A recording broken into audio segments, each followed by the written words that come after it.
The Rebound from Slowly in Your Sweetest Hour, a collection of poetry written by Eddie Generosio. Glory. I fucked her in the bathroom.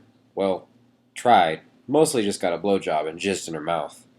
She was too drunk, her taste buds too numb to tell, and turned to allow me into her cunt, but by then I had already busted, and I never really got hard enough to get into her. 10 minutes, and then collected my glory, and then $100 naked on a stage. Triggers. The trigger this time was an adorable black girl who told me she was the whitest black girl I'd ever meet, and I smoked the whole way home. She agreed to come home with me from the club, lost in fantasy and relief, in an already orgasmic release of pent-up emotions and anxieties of just falling even further behind in this losing race. She was in my car when she told me that she wouldn't fuck me because she respects me. Respects me. How about that? Another trigger was another beautiful girl who offered me a cigarette as we left our thesis course. Her topic explains that Keats was always feminized to the great Lord Byron, how he just didn't measure up. I went to a shopping mall, leaving my puppy in the car to wander about the mall. What is it about visibility for a man to not be forgotten, to stalk around and be a force out there, always busy, always active, obviously occupied by everything of immediate importance? I visited a store and found a perfume like the first cigarette in weeks. It made me cringe and gag, but left me sniffing my wrists for the rest of the day.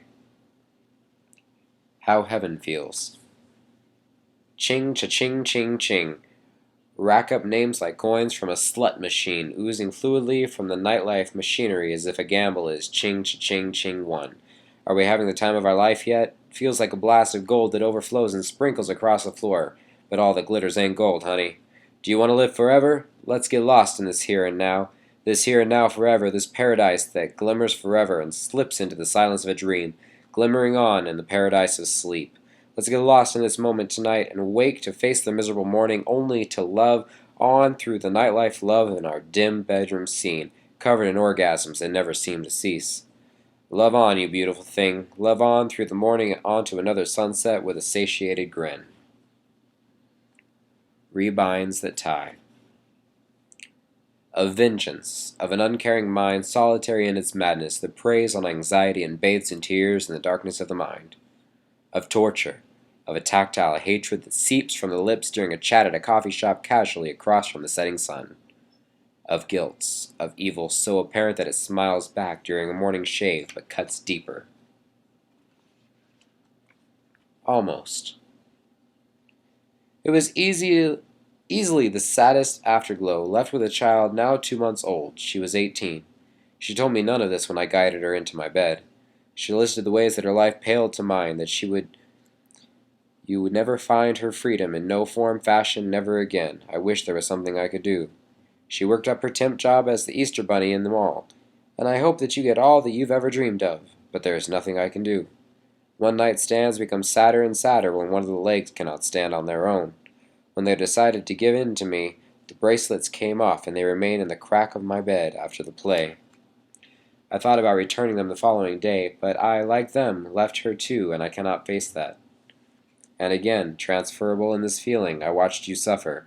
I knew what happened. I knew it all. I just didn't let you know because there was nothing that I could do. Nothing at all.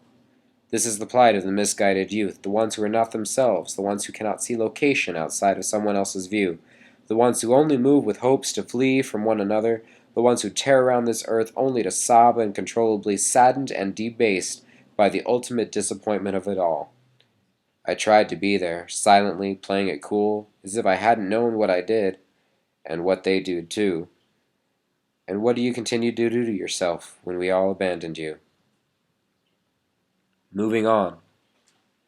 It's harder for the strong, the ones who don't let loose, the ones who know the entanglement. The letting go is a system of meticulously shifting wires until they finally disconnect and it all unwinds. Then there are the lucky ones.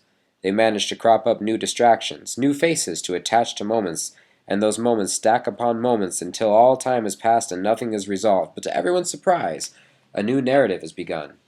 It takes months of obsession, aggression, jealousy, and torment, loneliness, forgiveness, healing, and eventually resolve, until months, maybe years down that line, there will be that shuddering eye lock that promises, that pulse quickly, like a shot of adrenaline and fireworks blast across your eyes when you, with all your strength, can love someone new and try your hand once more to sparkle eternally in the solitary darkness of the self. Speaking with our hands in a notebook.